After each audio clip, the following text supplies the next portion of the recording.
అందరికీ నమస్కారం. ప్రభుత్వ పథకాల అప్డేట్స్ ముఖ్యంగా ఇందిరమ్మ ఆత్మీయ భరోసా భూమి లేని పేదలకి 12,000 ఆర్థిక సహాయంపై రాష్ట్ర ప్రభుత్వం అయితే అనేక కొర్రీలు పెట్టడంతో చాలామంది అయితే ఈ 12,000 రూపాయలు పొందడానికైతే అనర్హులైపోయారు. చాలామంది అర్హత అయితే కోల్పోయారు.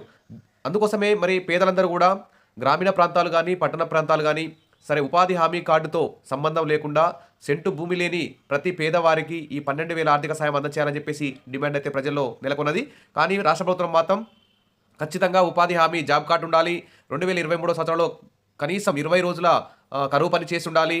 సెంటు భూమి కూడా ఉండకూడదనే నిబంధనలు పెట్టడంతో దాదాపు రాష్ట్ర వ్యాప్తంగా కేవలం 6 లక్షల మందికి మాత్రమే ఈ 12,000 రూపాయలు దక్కే అవకాశం ఉంది. ఇంకా 30 లక్షల మంది దాదాపు ఈ ఆత్మీయ భరోసా 12,000 అయితే దూరం అవుతున్నారు. మరి ఈ నిబంధనలన్నింటినీ తొలగిస్తే దాదాపు 25 లక్షల వరకు 30 లక్షల మంది వరకు ఈ 12,000 దక్కే అవకాశం ఉంది. ఇప్పుడు కేవలం 6 లక్షల నుంచి 10 లక్షల వరకే ఈ 12,000 లబ్ధి పొందే అవకాశం ఉందని చాలామంది బాధపడుతున్నారు. కాబట్టి ప్రభుత్వం వెంటనే ఉపాధి హామీ కార్డుతో లింకు తీసేసి కరువు పనికి కనీసం 20 రోజులు వెళ్లాలన్న నిబంధన కూడా తొలగించేసి గ్రామీణ ప్రాంతాల్లో, పట్టణ ప్రాంతాల్లో, ఇటీవల మున్సిపాలిటీలో విలీనమైన గ్రామాలకు కానీ ఇవి అందరికీ కూడా మరి ఎలాంటి నిబంధన లేకుండా సెంటు భూమి లేని పేదలందరికీ కూడా 12,000 ఇవ్వాలని చెప్పేసి ప్రజలందరూ కూడా కోరుకుంటున్నారు. మరి వారందరి చేత వెంటనే మళ్ళీ అప్లికేషన్లు తీసుకోవాలని కూడా డిమాండ్ అయితే చేస్తున్నారు. కానీ ప్రభుత్వం మాత్రం ఇలా కొర్రీలు పెట్టడం మంచిగా లేదని చెప్పేసి భావిస్తున్నారు. ఎన్నికల హామీలో భాగంగా ప్రతి ఒక్కరికి 12,000 ఇస్తామని హామీ ఇచ్చి ఇప్పుడు ఈ విధంగా ఇట్లా కోతలు పెట్టడం బాగాలేదని చెప్పేసి ప్రజలందరూ కూడా భావిస్తున్నారు. మరి ఇప్పుడు ఏం చేయాలి?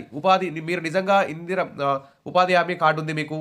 మరి మీరు 2023 సంవత్సరంలో 20 రోజులు పనికి వెళ్ళారు. అయినా మీ పేరు లిస్టులో రాలేదు. అప్పుడు మీరు ఏం చేయాలి అనేటువంటి దాని మీద ఈ వీడియో. ఇక్కడ చూస్తే రాష్ట్ర వ్యాప్తంగా ప్రజాపాలన గ్రామ సభలు అయితే ముగిశాయి.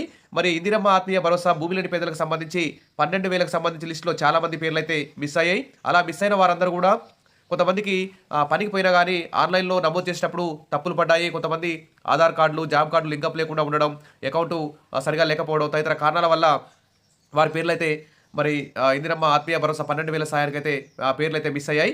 అలాంటి వారందరూ కూడా మళ్ళీ వెంటనే మీ గ్రామ కార్యదర్శికి వెంటనే అప్లై చేసుకోండి. ఎందుకంటే రాష్ట్ర వ్యాప్తంగా ఎక్కువ మంది వ్యవసాయ కూలీలుగానే ఉపాధి పొందుతున్నారు. వ్యవసాయ పనులు లేనప్పుడు ఉపాధి హామీ పనులకైతే వెళ్తుంటారు. 2023-24 సంవత్సరంలో 20 రోజుల ఉపాధి హామీ పథకం పనులకు వెళ్లిన వారినే ఈ 12,000 పథకానికి ఎంపిక చేస్తున్నట్లు అధికారులు తెలిపారు. కాబట్టి మరి ఈ విషయమై ఆధార్ కార్డు అనుసంధానం కాని వారి వివరాలను సేకరించి ఆన్లైన్ నమోదులో ప్రక్రియ చేపడుతున్నట్టుగా తెలిసింది. ఇక జాబ్ కార్డుతో ఆధార్ నెంబర్ కూడా లింకు కానటువంటి వారు చాలామంది ఉన్నారు. కాబట్టి ఆధారు, బ్యాంకు ఖాతా, ఐఎఫ్ఎస్సి కోడ్, ఫోన్ నెంబర్లతో పాటు లబ్ధిదారులు ఎవరైనా మరణించిన వారు ఉంటే కూడా వారి వివరాలను తొలగించి ఆన్లైన్ నమోదైతే పూర్తి చేస్తున్నారు అధికారులు. మరి వీరికి ఒక గుంట కూడా సాగు భూమి ఉండకూడదు. ఒక భూమి లేని వ్యవసాయ కూలీలే ఈ పథకానికి అర్హులు. సందేహాలున్న దరఖాస్తులను క్షేత్రస్థాయిలో విచారణ జరిపి తర్వాత అర్హులైన వారిని జాబితాను ప్రకటిస్తారని చెప్పేసి ఇక ప్రభుత్వం ప్రకటిస్తుంది. కాబట్టి మీరు నిజంగా 20 రోజుల పనికి వెళ్ళినా కానీ మీకు హాజరుపడకుండా ఉన్న ఇలాంటి సమస్యలు ఎవరైనా ఉన్నా కానీ వెంటనే మీ గ్రామ కార్యదర్శికి ఎండీఓకి అప్లై చేసుకోండి.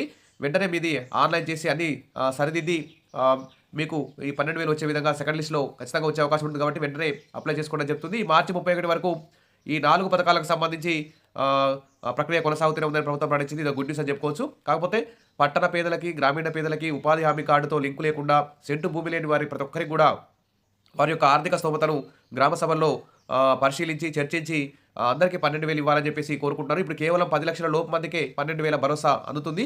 ఈ కోతలన్నీ కట్ చేస్తే, ఈ పరిమితులన్నీ తీసేస్తే, రూల్స్ అన్ని తీసేస్తే దాదాపు 30 లక్షల మంది, 25 లక్షల నుంచి 30 లక్షల మందికి ఈ 12,000 దక్కే అవకాశం ఉందని పేదవాళ్ళందరూ కూడా బాధపడుతున్నారు. ప్రభుత్వం ఆ దిశగా చర్యలు తీసుకోవాలని చెప్పేసి కోరుతున్నారు. Wish all the best. మీ అందరికీ 12,000 అందాలని చెప్పేసి కోరుకుందాం. Thank you. సబ్స్క్రైబ్ చేసుకోండి, వీడియో లైక్ చేయండి.